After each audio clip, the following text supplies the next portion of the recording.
From the basketball court to the boardroom, and from battling world class athletes to beating cancer, Coach Greg Hess knows what it takes to win.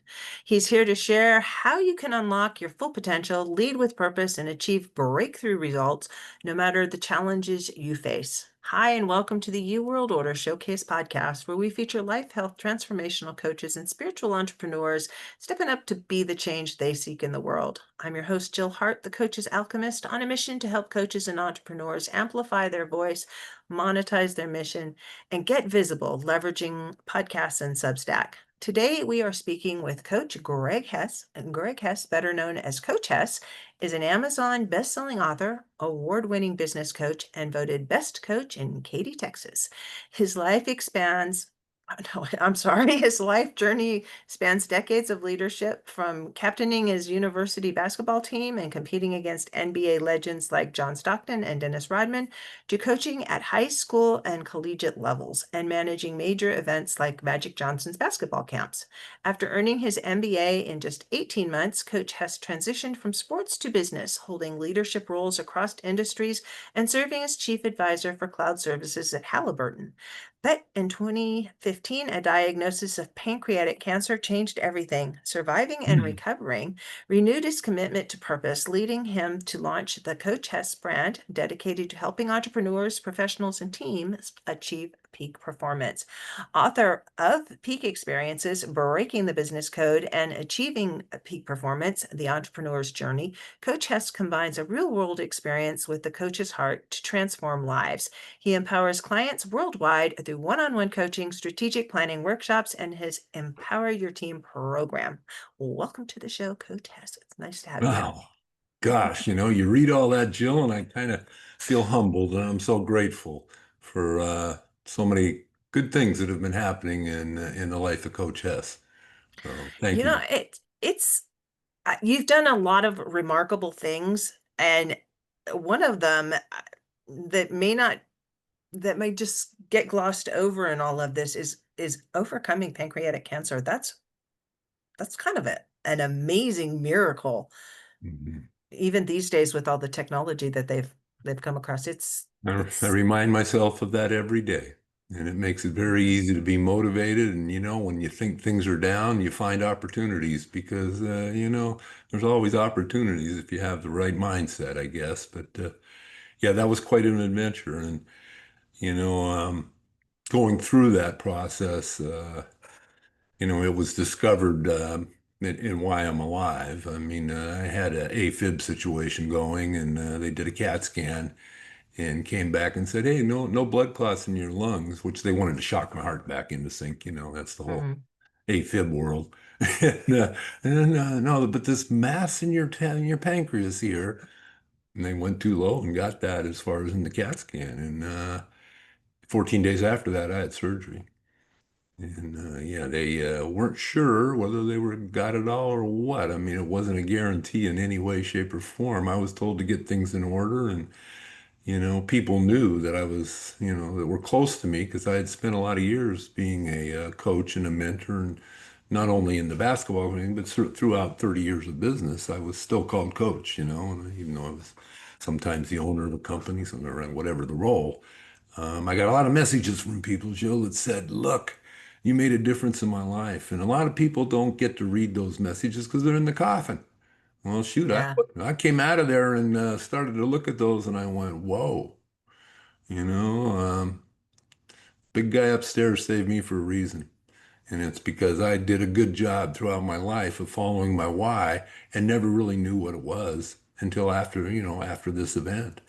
And now it's crystal clear, and I live it every day, and it's fantastic. It's really, like I say, fulfilling the potential of others' lives, but my own as well on a daily basis.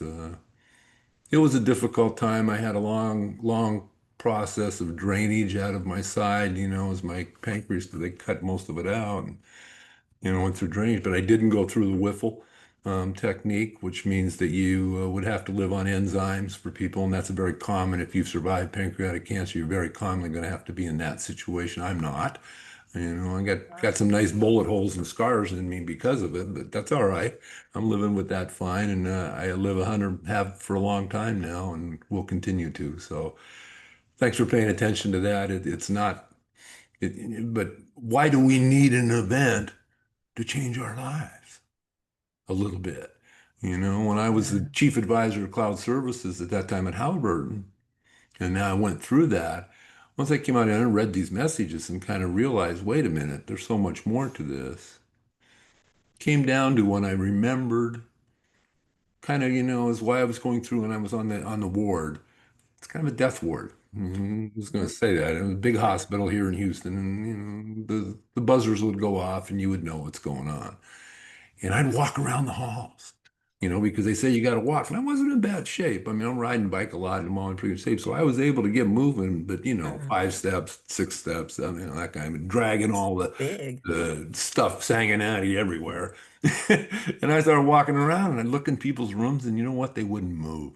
They'd be in the same place from when I walked the last time in their room. They were just kind of in there. And I thought, wait a minute, we're supposed to be walking to get recovered. What's up with these people? So I started going into these people's rooms, Jill, and bumping them and saying, hey, what's going on?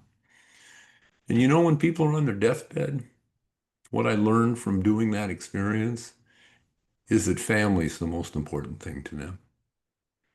And I think I kind of knew that, but until you actually spent the time talking with people. Well, then at the end, when I'm 14 days or whatever, I get to roll out. And at that point, I could actually ring the bell. And so I was being rolled out in a wheelchair, even though I could walk. I always was, people who had Right. not come out of their beds or were still in there that I had gone and talked to were standing at their doors clapping. And I was like, Um, whoa, I had tears in my eyes and just awesome. And afterwards I thought to myself, why in the world would I do that? Are you morbid or what's up with you, buddy? And I really did a self-inspection, and it came down to, believe it or not, when I was 8 years old, I remember drooling the ball down the middle of the floor, making a fake, throwing a pass over to my partner, him catching the ball, scoring the layup, and we win the game. And the thrill of that moment of giving an assist and seeing the joy of a group that we've achieved something together is what I chased all my life. And I didn't realize it until I was 63 or so, 64 years old. But I know now when I look back, what drove me, it was that. It wasn't how much money I made or what I did. It was how could I bring that joy? And how could I give an assist and see things happen? And so now that I know that's exactly what I'm all about, I can magnify and put velocity to that. And I'm really enjoying that experience. And so can others. Everybody can. That's the point of why we're here, isn't it? it is, and it's kind of why I do my show. It's the give the assist. Yeah. My whole thing is Exactly. get visible. Well, Yeah. it's you. You and everybody else that comes on here and shares the message that they're trying to get out to the world, because it's really important that the world knows that people are doing positive things. We could all lay around in our beds like those people that were on the ward that, they know they should be doing something, but they're just laying there waiting for somebody else to come and do it for them. When they could just, maybe all you can do is roll your feet over and sit up on your bed. Do that. It's enough. And it's a metaphor for life, even if it's just, watering your neighbor's plants because they forgot or something. Just silly metaphor, but it's just like do something. Don't just lay there and hope that somebody's going to come along and live your life for you. You're Oh my here. God. It's your experience. We want to see what you got, baby.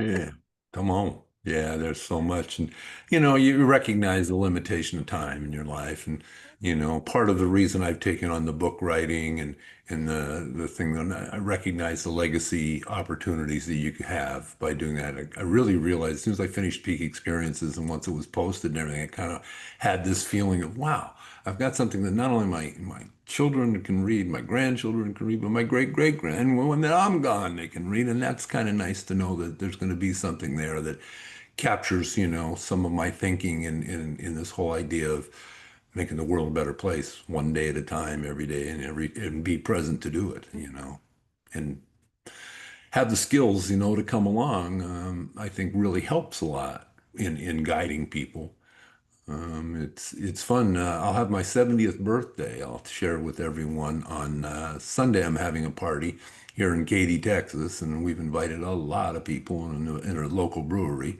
and it's just going to be a big celebration. And for all the reasons of, I guess once you survive something like that, and you hit 70, you gotta punch it, you know. Your dad's turning 90. 70 is a big deal. My dad's turning 90 and he had bladder cancer that he's Oh, made it through. And yeah, those birthdays, you just gotta celebrate them. And just every day you should celebrate life, but you yeah, really you do need to slow down and let your family appreciate you and accept appreciation from other people. It's kind of a hard thing for people to do, but mhm, yeah, I think that's why we do birthdays. Why I yeah. love birthdays. It's like, hey, let's put a spotlight on you for a minute. I'm usually pretty low key on it all, but on this one, I said, "Hey, now's the time," and I'm just Yeah, fortunate enough to be in the position to host a party for over 100 people and make it big and bad and fun and just get the memorable rolling. Yeah, memories. yeah, yeah. We're gonna have what the heck? Got to have fun doing it, and it's gonna be good. So part of transformation for anyone, I think is sometimes we have to go through a bit of a sharpening your saw. We've all heard about this from Covey and so on. And something I did that truly is a transformation in my life that I'd like to share with everyone kind of as a big deal, I think. I had been a basketball coach and a high school basketball coach and school teacher for 14 years, I guess, including, well, 12 years at the high school level. And part of that was in Canada, and part of that was in Southern California, at a place called Westlake Village High School. And while I was at Westlake Village High School, I basically rode my bike everywhere I went. I put in 20 miles a day, and it was beautiful. Of course, a lot of the students, had BMWs and Mercedes and what have you, and wondering what's up with this teacher riding a bike. But it was appropriate for where I was as the head basketball coach and so on. But anyway, I got the opportunity to take the assistant job at the college there in town called California Lutheran University. It's in Thousand Oaks.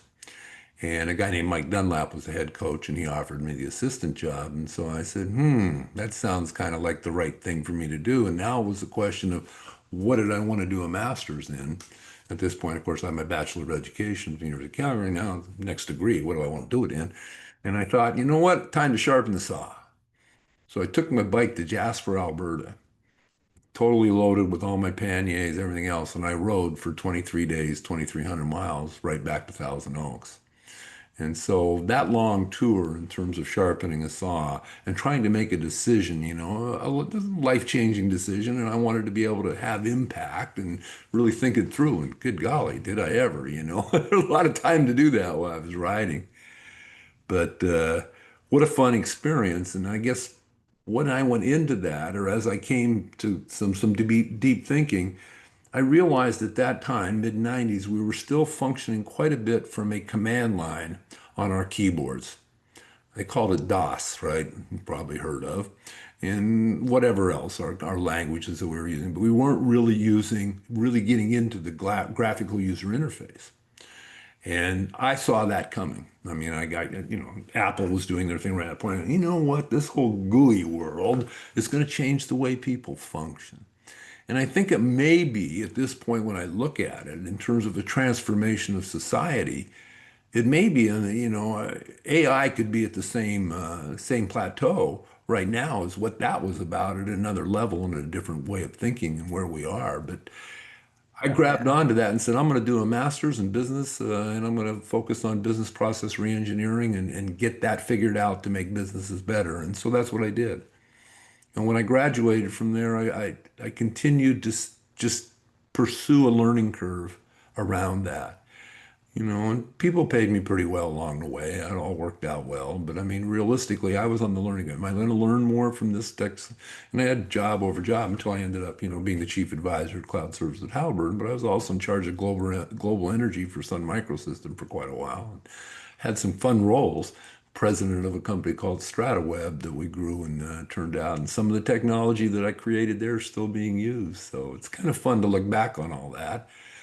But it was a matter of chasing a learning curve. And I encourage people when they transform from one event to another, or one part of life, or one phase of life, take the time to think about where you're going to go and what it means to you and what you really want to do.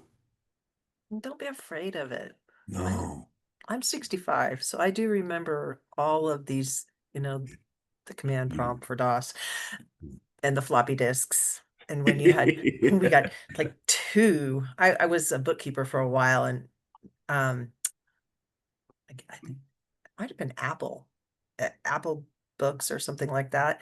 That they Yeah. were like two floppy disks, so I could one for information and one for the program. Right, right. I remember. Oh gosh. It was so Yeah. long ago, and the transition to online and how it's, moved into becoming a part of our lives, and the people that were afraid of it, and then cryptos came along, and people were, like, so certain that, it's a horrible, terrible thing, and, I have to say, in the next couple of years, we may find that currency looks a lot different than it did when we were young. And the whole AI thing, you can be mad at it. You can, Right. think it's the devil or demons or whatever you want to think. But really, it's the future. It's where we're going. There's so much information, and we need a way to synthesize information in a way that humans can't do that well. I mean, it's just like, it can just go deep into the store of the volumes of content that's been dumped into what we call the web, that it's like, I Yeah, I remember think. when Google Yeah. got started, it was Yeah. small, you could get your name out there, but Right. Yeah, it's changing the SEO thinking. It's changing so much right now. mm, I think the future is really about those. It's not going to be what you know. It's going to be how you know how to ask the question.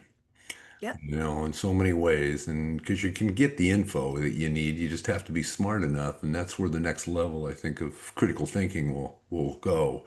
Because the tool is a tool, but it's sure pretty good at doing what it's doing. Most people I talk to, it's 10 to 12 hours a week. I was giving a talk yesterday at a Chamber of Commerce thing, and I mentioned that you remember when the microwave first came out, and if you're pregnant, don't get near that thing, baby. I mean, no way. And that went on for about a year or so, and kind of figured out that was foolish. And same thing with the cell phone. At one point, we were getting brain cancer or something from using our cell phones too much by our head. And again, we're kind of at that phase a little bit with AI and some of the fear. Now, no question, these AI bots or whatever we want to call them, companions that people will start to pick up on. Is this good or bad for the youth of our society? And again, it kind of scares me, but then again, maybe not. I don't know. See where it goes, but got to pay attention, that's for sure, because it's just a tool. it is just a tool, and you said, asking the right questions. I think we're kind of going full circle because it's always been important. Even 2,000 years ago, 5,000 years ago, however long ago, it's always knowing which question to ask to get the result that you want. And Yeah, it's yeah, and then going about finding the information and knowing where to look for the information. It that to me, when it comes to learning, that's learning. yeah. It comes to educating, it's teaching people how to ask questions, how to ask the right questions to get the answer they're seeking. Or the information they're seeking, not even the You answer they're mentioned seeking. you mentioned teaching, and I'd like to kind of throw out a little my background Mhm. there in philosophy and what I created. I think is a very good model that goes right into business and KPIs and how we measure those. And positive sugar goes a lot further than the lemon typically, or however you want to put that. But Mhm. the idea of how do we positive reinforce in an appropriate way that creates learning that isn't artificialized by whatever else is going on other than the real activities. And so what I would set up in my classes, and it's kind of similar to what I do now as a business coach, only I do it by quarter. But the idea of a week or a 2 week lesson that would be in my psychology class or my economics class or whatever I was teaching, we'd have the 2 week lesson. We'd go through and kind of, but everybody would take responsibility somewhat in teaching their areas. And, it wasn't all just teaching and talking at them, it was interaction. But what I had them do then is start to create their own. I taught them how to build multiple choice questions. And so they started to build multiple choice questions. And then we would use their questions to test themselves, right, amongst themselves. And then we would measure item analysis between A, B, C, and D, how many people guess one, and then we would discuss why did 50% guess this one and only 25? And guess what? Real learning started to happen. Now, within that, as I gave these tests, and of course I monitored the test question, it wasn't pure from, I kind of had control of that, but I knew this item analysis would be a real learning process Yeah. that I used.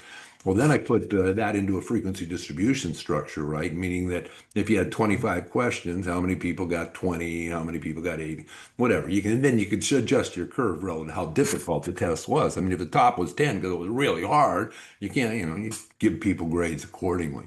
But what I did is every time I would be measuring this with each class, when somebody took a quantum leap in that distribution where they did much better, I'd get on the phone that night and I would call those parents and say, guess what? Billy scored so much better on this test. Man, he's doing great. Pat him on the back. I just wanted to call and tell you. Well, what is Billy thinking when he comes to my class for the next unit? Right? I'm gonna give it all I got because I want that flavor again.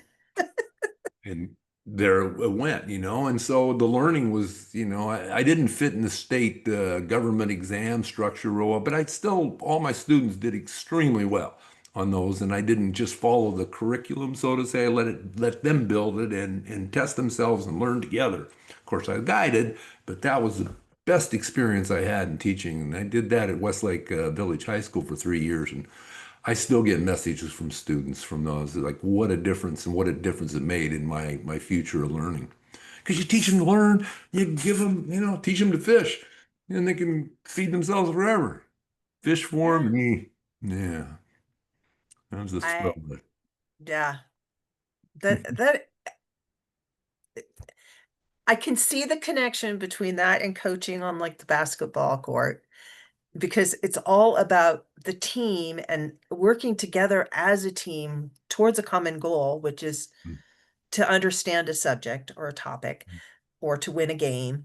But it's all the same. Yeah, It's being goal oriented as a community, and yeah, I can see that happening in the world in some cases. The more that we all come together and put our ideas in the pot and we're love working it. towards a common goal, but it's not like any one person has all the answers or has to have all the answers and Right. be right. It's the one Boy, person has to be right and we have to depend on that one person. It just doesn't work. as soon as Everybody you else put suffers. a percentage on a test, I think you've crossed that line. I mean, the trick is a little deeper than that, real quick. It's not you got a 90%, therefore or you're 90% of what, and what are we really measuring, and how well you can copy something out of a textbook or whatever. It's got to be the real learning, and I don't know. I'm hoping that that's passed, but at least in my experience with teaching now, and then when I take that back to business, and the idea of building KPI structures or standard operating procedures or whatever we want to put in place for a business, we go back to the same kind of principles. Everybody's involved. We all have, one of the key things on my 7 points of a winning team. You mentioned common goal. That's a chapter I wrote in this book. It's called Common Goal. Let me tell you a story about common goal real quick in terms of making Sure. a difference because I think common goals create culture and, like you said, community and involvement and enthusiasm. While I went to Westlake Village High School, I was brought in from Canada as kind of the guy because I could teach the economics classes and I had a pretty good I had a good record and reputation. And I walked into the gym and here were kids that were 6'11", 6'10", 6'8". I mean, big, big kids, right? And I'm looking at these guys going, wow. And I watched them play for a little while without really saying, just kind of hid in the corner. And I could tell that they were really interested, probably more interested in looking good rather than being good. And that's typical. Take a 16-year-old, 17-year-old's got that kind of skill, talent. He's been told he's going to be great all his life. He's got to figure out, wait a minute, new coach in town got a new idea. And my concept, in order to bring the team together and give them all an opportunity to win bigger than they've ever won in their lives, was I created something called, right away, I created it called Psycho D.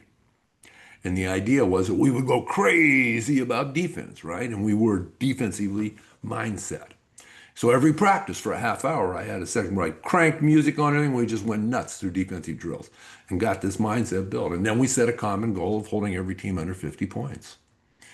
And we achieved that many times. And we won a lot of basketball games. And in the end, five of those guys that were on that in that program got Division I scholarships, which was a real feather in the cap for these guys, to get there. Because even the reason college coaches won them is because they could play defense. Everybody can, kind of put the ball in the hole and everything, but it was a real, and so Kind the of the culture, minimum, yeah, the and the minimum. culture, the culture spread. Like the cheerleaders had cheers that were Psycho D. Everything just kind of spread and spread. Then the next thing I do for the schools, I say, you know what? I'm a very big believer in Special Olympics. Special Olympics. So what we did is we set a tournament up between Ventura County and LA County that we were going to run at our school in LA. And we did it. And all of my team, part of being on my team was you had to give 20 hours of community service if you're on my team. That was just a rule I built. And I think it's the right thing that all coaches should be doing that with their high school programs and even their college programs. So anyway, here it was. I gave them the opportunity. We brought the tournament in. And what a transformation of a community. Oh, I mean, it was great for the kids, from the Special Olympians. They loved the tournament, and they like getting their medals and all the things that go on. And I still am very involved in Special Olympics basketball tournaments, by the way. But in this case, it was the change of the community. These people in a community, it was a very wealthy community, but them being involved in that. And then guess what happened? Because we have banners up in our gym. Well, everybody wanted to be a part of our program, right? The culture was there, the culture of Psycho D, one thing. Now we've got this giving community culture thing, feeling, and everybody wants to be a part of it. They're paying big money for these banners all of a sudden that never happened before, at least in that school. So, there's a lot to be said about building a culture and getting it to grow and being part of a community. And I just wanted to share those as kind of successes in my life and I bring that to the companies I work with today. How do we create a culture? How do we get the common goal? How do we get everybody rowing the same way? Get our oars in the water, take ownership, accountability, responsibility. These things have to be ingrained, and self-discipline's the only discipline. So quit trying to fool yourself by trying to get people to do things. Bring them to things. Yeah, I'm just over here going, uh-huh, uh-huh. So I told you I'm not afraid to talk it. Yeah, it if we could just get the world to realize that we're all in this together, and Yeah. it starts, it starts in families, it starts in schools, and then it progresses out to communities, and those communities build into societies and countries and states, and then it goes everywhere. And people used to wander around going, "I'm just one person. What can one person do?" Oh, well, Yeah. something. Just do something. And it doesn't have to be elaborate, but just, take ownership of something. I have a story for you about, I went to Camarillo High School. I wanted to tell you that. Oh, well, they It's were in just our over the league. mountain from you. They're in the Marmani League. They played it, yes. Isn't that amazing? I I mean, played water polo against yeah, Westlake. Westlake. So when I said that, you knew that's fun. Yeah, I knew right what you were going through. I live in a very small town, and we have all the things that you do in a small town. It's the town where they filmed Napoleon Dynamite. Our town is Oh. really like that. But we do the Festival of Lights over Thanksgiving weekend for Yeah. the holidays. And I know the guy that is in charge of putting up the lights now. And he's really about, he builds fences for people. He has another job, but he also puts up fencing. And he's getting the whole community involved in putting up these lights in the park for the lights festival, because it's Right. a huge job.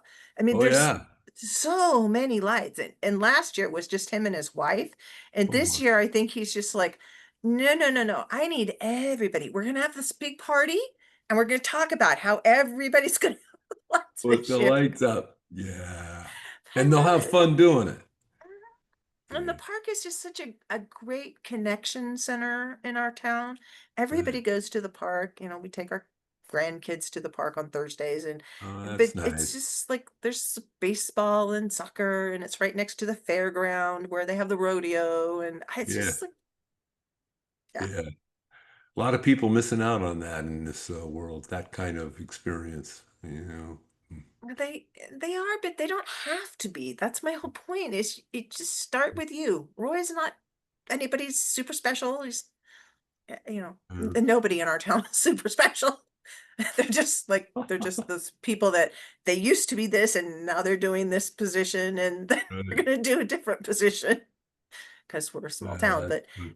eh, eh, you can look at a bigger thing like Apple, and they built community, and it's not, just the people that work at Apple that are so excited. It's their consumers. Their consumers will stand in line for days to get their latest product The that they don't loyalty, even need. right? The They're loyalty's just out like, of control. yeah. Yeah, yeah. There's a Like, lot of that. Have the latest, the shiny object world, as you know, is out there in so many ways. Well, I think the community thing's a big part of, certainly what I've engaged with here in West Houston, the Katy area. I'm a member of the Rotary Club here, and we raise a fair amount of money every year, over $250,000 that we put 100% back into the community and the needs that we see arising here. And I take a lot of pride in that. That's one of my big philanthropic activities. I sit on the board but fun events, just to give you an idea, we do three main events every year. One of them is the Brew Fest. And the Brew Fest, what we created was where all the microbreweries would come for a kind of a festival. We give out awards. We've been doing it for 12 years now, and has grown into kind of a small little community thing to something now that's just huge. So I think the biggest in the United States. They may have one in Denver, but it's not quite the same theme. And yeah, we do really well on that. Multiple bands, and now we have a wine grotto. Anyway, we've raised a lot of money, and especially through sponsorships and that. Second event we do, which is just coming up, is the Katy Triathlon. So we sponsor and organize and plan and manage the whole triathlon that they run here, and it's a qualifier for the I guess Hawaii or wherever the other where people go up. And then the third thing we do is there's a local city festival called the Harvest Festival that goes on. And so we manage that completely for the city. And we end up, we get maybe $80,000 out of that by just managing it for them and being there. And so everybody in the Rotary Club's glad to volunteer and make those things happen. We have a force of about 100 people that get out there and get involved in all of those. And it feels good. It's a good community thing, and we're doing the right thing for communities. And you know, I don't mind spending my time that way. Like you say, be present and do something. it allows businesses to introduce themselves to a community and to new people coming in to visit, because those kinds of events draw from other communities and Mm. can draw from across the country. uh, Yeah, you for know sure. to Brewfest, come people and from all over. yeah, to come and be part of that, and it gives exposure to the local businesses and the local people who are coming out and putting up their little tents or whatever they do to share their wares. But it's real connections with real people, and it's like Right. how humans were designed to interact with each other and Yeah. to share their gifts and skills. I Here's a love those crazy things. communication story for you. When I was riding my bike down, the trip that I took, and I've ridden a lot of other tours. That's not the only one I've done. Mhm, But when I got into Northern California, the Oregon-California border, I mhm. started going into the redwoods there and so on, find a really cool place to camp. And I got my whole set up, and here comes another guy in, big, strong German guy. He's got ski poles sticking out of the back out of his pack. And we're sitting around the campfire there we had that evening, and I just had to ask, what's up with the ski pole? His name's Axel. And he says, well, when I was climbing around up in Alaska, I figured I wouldn't ship that stuff back. They're pretty light, and I'm thinking, oh man, I'm thinking every ounce counts, right? Right. It was gone. Cotton carried water, couldn't have it. Gone, that kind of stuff. And so, anyway, next morning I get up and kind of, he's still sleeping. I go, whatever, I'm on the road. You only can go about 10 or 15 miles before you got to get all your stuff and dry it out, right? Because it gets wet every night along that coast. I mean, it just fog sits in on it and gets in. Mhm. Well, I'm drying my stuff off, put it all back and go down the road. Next, go to the next campsite, camp out, don't see any, don't see him at all. But the next day I'm in Modesto, an area along the coast there on the PCH, and I'm sitting having breakfast.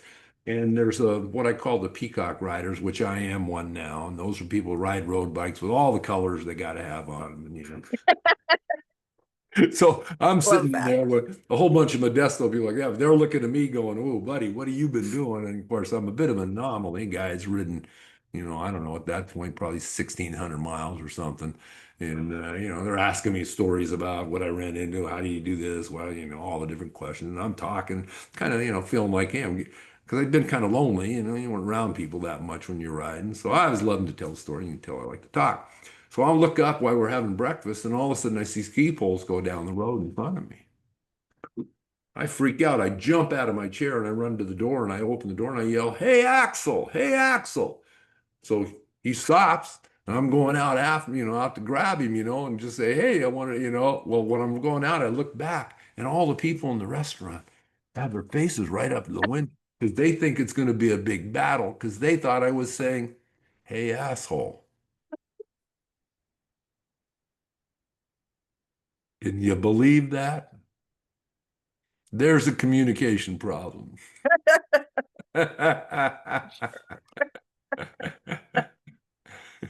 That is hilarious. So I want to ask you the question first, and then I want to ask you a little bit about how you actually organize your coaching, which I would assume is going to be in groups. Um, or do you do coaching and do you do like in-person coaching? Maybe I should ask it I that do way. I do three things in my coaching program, real straightforward. I do one-on-one coaching, but when I say one-on-one coaching, that's with a company typically, not only the owners. I'll go deep into the team, right? Hmm. So I'm hired by a company to be their business coach, and I've had Okay. my retention on that's about 4 years right now for my clients. It's done very well. Second thing I do is called Empower Your Team. So now I go in and I use DISC as my assessment tool. Use DISC and we do an analysis. We learn about ourselves. We learn about our team and how we communicate better, and we learn about how to communicate with our customers, our clients, or whoever we're working with in that program. The third one is very much a team thing. It's called quarterly kickoff. Every quarter, all of my clients come together for a planning session. Now they have a workbook, shall I say, or something, that's get prepared that gets it down to they better show up. They have to show up. The next one will be September 25th, but they show up with their plan already done. And so the exercise of having a 2.5 hour session is getting business owners together, sharing in their successes, going some of the fun stuff in terms of your future self and things I employ very strongly in that. Meaning you build a 90-day plan. Your 90-day plan, three goals is all I have people build, and then it gets down to actual what time you're going to allocate on your calendar for the tasks they're going to apply to that goal, right? And so Mhm. that whole thing gets built out. And then the end of that, I have everybody write a letter to themselves as if they've accomplished everything in this plan. And so when I give out awards at the end of the quarterly kickoff, as I give out the awards, then they read my next 90 days are going to be, this is the celebration I'm going to have. And I think getting the mindset as far as a coaching technique, getting the mindset around where I'm going to get, again, same thing, a lot of Covey stuff. What's the end in mind? Well, that's what I try to build in that. I got a note from a guy named Jack Canfield the other day. You probably heard of him, Chicken Soups guy. Yeah. And he's saying, hey, come on out to my place in Santa Barbara. Let's have a little get together for the weekend and come as your 5 year future self. Dress the part, live the part, play the role for the whole weekend. Wow. Like it. That's kind of interesting. But then I realized that I've been doing that with only a 90-day thing with this letter. I thought, well, I've been using that technique, but breaking it out in five. And so it's kind of interesting when you think of what your five. My 5-year future self will be, I'll be 75 years old, and I'm going to shoot my age in golf. I'm going to hit a 75, 75. I like it. Got to set something in front of you, right, to go get. Yeah. Shooting And you range. know, practice has got to be like, oh darn, I got to get those to those links because I got a goal. Must go Yeah, play golf. that's right. Got to go play golf. The part of Sorry, honey. this whole book, Jill, the idea of peak experiences is when time slows down and we gather a lot of information in a really short time. And once we've got this information, we can't manifest it at that point. It's too much. But we do manifest it over time. So what I've done in the book is tried to capture those specific kind of things, which comes down to, as you were just mentioning, a lot of deliberate practice. To get a true peak experience in one's life, I think they got to put the time in typically, or at least to get a higher level. I talk in the the opening chapter about me skiing in snow up to my neck off the back of Lake Louise, in sun or up in Alberta. And when I was going, the idea of skiing in the snow rather than on the snow is totally part of that. Meaning you have a 3D feel where you're, and people have skied powder and know that feeling. It's an unbelievable feeling. But that peak experience of having that where time slowed down for sure for me, even though I'm on a fall line going straight down, but I grabbed so much information of confidence of what I've done to practice to get the opportunity to have this feeling. And therefore, my speaking abilities, my confidence in what I did, and all of it grew out of that. And so, what I try to capture in the book is for people to get those moments and where they have them and learn how to take geometric curves out of them to grow faster. That's my purpose in that book and kind of my vision of what that's about. How to share it with you. Yeah, I love it. I love it. And it just lots of gold nuggets in here. So let me ask you that question. What, let me find it first so I can ask it appropriately. What's the most significant thing, in your opinion, as individuals we can do to make an impact on how the world is going? Well, I'm we glad we're said it. asking this at the Yeah, end. yeah, no, that's great. I think your approach of leading this is fantastic, and you brought it out multiple times, and it's being present, really being present in the moment of where you are and what you're doing. And then, of course, obviously being cognizant of what you're doing within that whole moment. That's all part of it. I think you got to show up and you got to show up as who you want to be and be the right person to do that. And then there's the element following that of being true to yourself. Lots of people are real good at the internal voice versus the external voice being two different things. And therefore, authenticity falls out the bottom of the bucket. So I think those are key things for people in terms of significance. They're very internal things, but hey, we have control of ourselves. When I teach disc and work with people and they're kind of looking at their profiles and kind of, I got to remind them that they can be whoever they want to be. It's just knowledge to know what maybe you need to work on in order to be better. When you get into an argument with somebody, do you really want to be an S? Maybe you want to be a D. Being you don't want to be a dove, you need to be an eagle at this point. How do you adjust that? Raising children, you need to know when to draw the line, and some parents have a hard time with that, and on and on. But it's the present of where I'm at now, what I'm doing, and what I'm gonna do at this time to make a difference, in the world. I mean, you can do it by random kindness, acts of kindness, right? I love it. Go to the grocery store, see somebody, you can help them out, and help them out. I couldn't do that kind of stuff that far back. I got a new hip put in about, I don't know, 6 months ago. And now I'm mobile and active like I never was before. And so if anybody's listening to this and thinking about getting a new hip, do it. If you're a candidate, because what a change in life. But that I can do better random acts of kindness now, I guess. And that's part of being present. Mhm. Mm, Just being aware of what's happening around you too. There's opportunities for you to do things, and you may never experience the result of what you're doing, but that ripple effect will go out in a way that will impact you at some point later. And you may never comes back understand it, around. but Yeah. it will come around. I, there's there's a habit that people get into at Starbucks. It's happened a couple of times that I'll go through Yeah. Starbucks and somebody I will, totally. yeah, they'll buy the person behind them's order. Right. And so when they get there, it's just like, oh, no, you've been paid for. Yeah.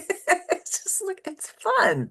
Yeah, yeah, yeah, yeah. I've done that many times in restaurants and stuff, especially if my Yeah. wife and I are at a restaurant and I see a young couple that, are enjoying the heck out of their lives, but you could tell they probably don't have a lot to spend on that, and then all of a sudden their bill's paid for, and they're like, what?" And just I don't let them know that I've done it either. I just do it. Yeah, you don't have I to. don't I It's don't just need any like credit for it. it's I just just want to like feel see inside. it. It's just like Yeah, watching. yeah, yeah. Make somebody's day is well worth it. Like I say, it's funny, the more I give, the more I get as I go along. I've noticed throughout my life. I mean, as a pattern. When you Mhm. get out there and give, when I donate more, all of a sudden something shows up that I didn't expect. And okay, I guess it's all working out. Big guy's got control of things. Just get out of the way, man, and do what you feels right. Yeah, Yeah. be Doesn't have kind to be and that complex, does it, Jill? nah, it's just the little things. It's just the little things that make such a big difference. People just want to be seen and acknowledged. You noticed as soon as you got on that my board in the back I know. Oh, was we're your so sweet. name. And part of what I coach, right, is the idea of getting from what you get as an expected person versus appreciated.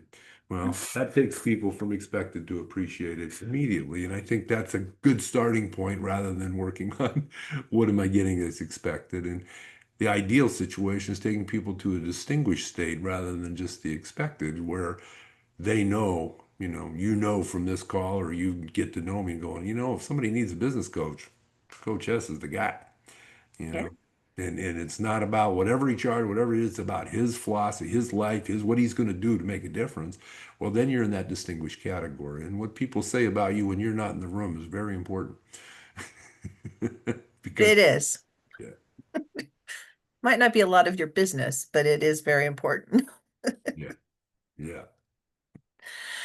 So you offer people your 10th chapter of your book so that yeah. they want to go back and read the first nine. Well, I offered the 10th chapter of this book, right? Now this is an anthology, and so there's nine other or eight other authors. Mhm. Nine. So I just This wrote is one cracking the chapter, success code. Cracking the Success Code, the best business lesson I ever learned. I'll just share with everyone. I mean, this is kind of a big deal, but I became an Amazon bestseller because of that book. And Mhm. so what happened was that all nine of us, wrote our chapters, put it together, and of course got it on KDP and all the regular publishing process. And then we made sure we reached out to our network and had everybody buy one within a 24-hour period on Kindle at 99 cents. And we sold more than anybody in the world for that period, that 1 day period. And therefore, I have an Amazon best-selling author stamp for the rest of my life. And so do all the other nine authors of the book. So that's why I'm giving that book or that chapter away. It's the chapter out of that book there. So it's not like I'm teasing them like you were suggesting. No, but they might want to go and get your other book. Oh yeah, Peak Experience is worth reading. People are loving it. I get a lot of good positive feedback. And then the new one, it'll come out at the end of September. Um, Achieving Peak Performance, The Entrepreneur's Journey. I've written that in conjunction with a lawyer, Hmm. a guy named Stu Levin, and he covered some important areas that I don't have the expertise in. How do you set your LLCs relative? You go C corp, S corp, those kind of things. The right way to set your tax structures from a legal perspective. And certainly a lot on copyright and making sure you're trademarked properly and so on. He covered, of course, I covered all the rest of building, scaling, running, and exiting your business. Mm. Yeah. exiting your business. So many people don't think about that. I force all my clients into building three plans. Got to have a business plan. Number two, you got to have an operation plan. How you going to operate? You write down your KPIs and what you're going to do there. But the third one is completion plan. What does your business look like when it's done? Let's think about that now and build towards that, back to the end in mind. And they struggle, but and it changes. Once we go back to it after a year, it's not the same it was, oftentimes the year before, but it's nice to have a marker out there looking at it. Yeah. I've got all those templates built and they'll be available for people to buy the book or when I put it out on Kindle or whatever. People can link and get all the templates to build all of that. I've got all that structured. I think that's the way I wanted this book to be more like something that's a help manual rather Mhm. than, peak experience, a little more enjoy, read manual. This is more like you want to build a business, follow some of these principles and you'll do much better. And people, it's not hard to start a business. There's so many things, so many gaps in the world that need filling. Yeah. It's just like Yeah. stepping out and doing it. I have a daughter whose husband, she and her husband, have their own business in San Diego. And they basically they do swales, but they do liners for like golf courses, the ponds. They all Okay. have to Yeah. have Yeah. Yeah. liners Okay. in them. Yeah. I'm with you. Yeah. And they deteriorate over time. So he does that. I want to say he's a mechanical engineer, Sure. but they've done amazingly well. Just starting out on a shoestring with an idea. And my other Yeah. my That's another one of my sons, fun. his wife started a business doing some soil testing or something, and they also live in San Diego. But it's just get out there, get started, Do have an something. idea. Yeah. It's better if you have a plan and an exit plan and an idea of how you're going to operate, but you don't have to be married to it. It's going to change and adapt, and you can change all three pieces of that as you grow. And you know, Yeah. what you want at 30 is not the same as what you want at 55 anyway. So Well, isn't that the truth? And I encourage people, like the idea of building a small business and creating a win-win scenario with social impact while you do it. And every business can have social impact. I don't care what business it is. You just have to have a mindset that says, here's what we're going to put in place. And it can create more business and also create a positive social impact. And I really work with businesses to make that parallel happening for them because they're better off, society's better off, and but some people don't have that mindset. And I found when I've run across those, they're probably not the people I should be coaching. yeah. Yeah, yeah, I just unless they're going to change, and I give them a good chance and opportunities to change. But if it's not happening, got to move on to what you can make a difference with.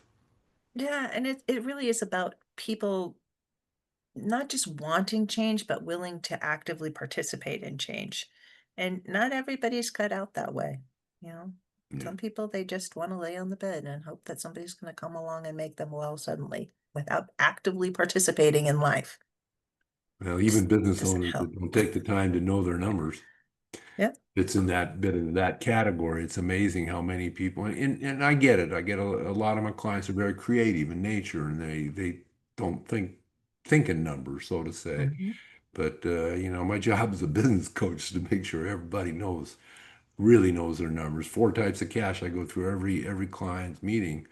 Obviously, revenue, it's pretty straightforward, but you got to figure out how to make that so that number two, you have profit. Because if you don't have profit, what are you doing? And then third one is cash flow.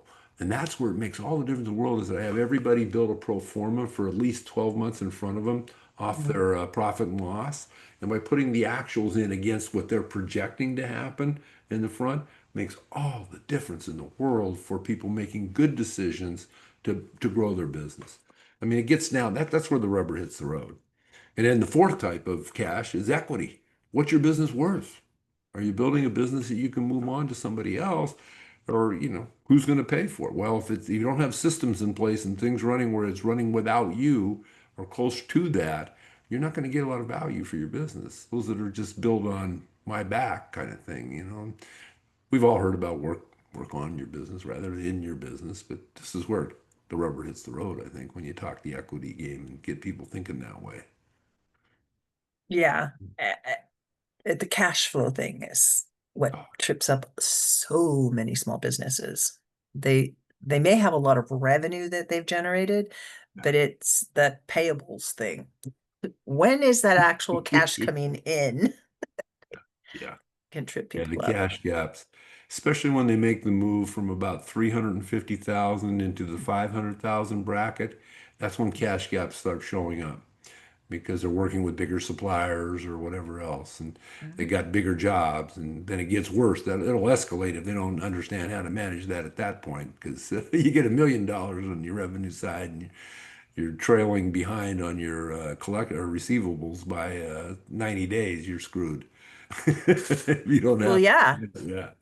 And I had conversations with my son-in-law about that because they get $1 million contracts with the government who's notoriously bad at paying. And so then you have to fund that all up front. Yeah. It's like Yeah. it's Tell your an laborers, we're going to pay you when we get paid. Good luck on having them show up the next day. yeah, yeah. And then Yeah. when you do business with the government, they have all these rules about who you're going to hire as Oh well. So yeah. it's just Oh like yeah. it's there's a lot to it that people, and it's not to scare people from starting because Okay. I believe everybody should give it a go. You know? But just recognize that there's going to be a learning curve and there's information out there available. Heck, Coach Hess is writing the book. So get There that. you go. That's right. Yeah, yeah. That's It'll help you. that'll help. Yeah, the stories I hear from my clients at times is just amazing, and I learn the beauty of my job. I get to learn every day, all the time. Back to that continuous learning. It's really fun to have that. It's been Yeah. great being on this podcast with you and sharing some of that because sometimes you do a great job of pulling it out of me. I appreciate that. Well, I appreciate you coming and joining me today. This has been an amazing conversation. Yeah. Oh, thank you. To learn more about a coach Greg Hess and grab his free gift, the Chapter 10 Breaking the Success Code, The Power of a Common Goal, please visit www.coachhess.com, and we will be sure to put that link in the show notes below. Thank you for tuning in with us today. If you have a podcast or are interested in starting one, be sure to reach out to us at support@heartlifecoach.com. We love to help spiritual entrepreneurs and coaches amplify their voice and monetize their mission, and offer a variety of ways to do this leveraging Substack. Join us for our next episode as we share what others are doing to raise the global frequency. And remember, change begins with you. You have all the power to change the world. Start today and get visible.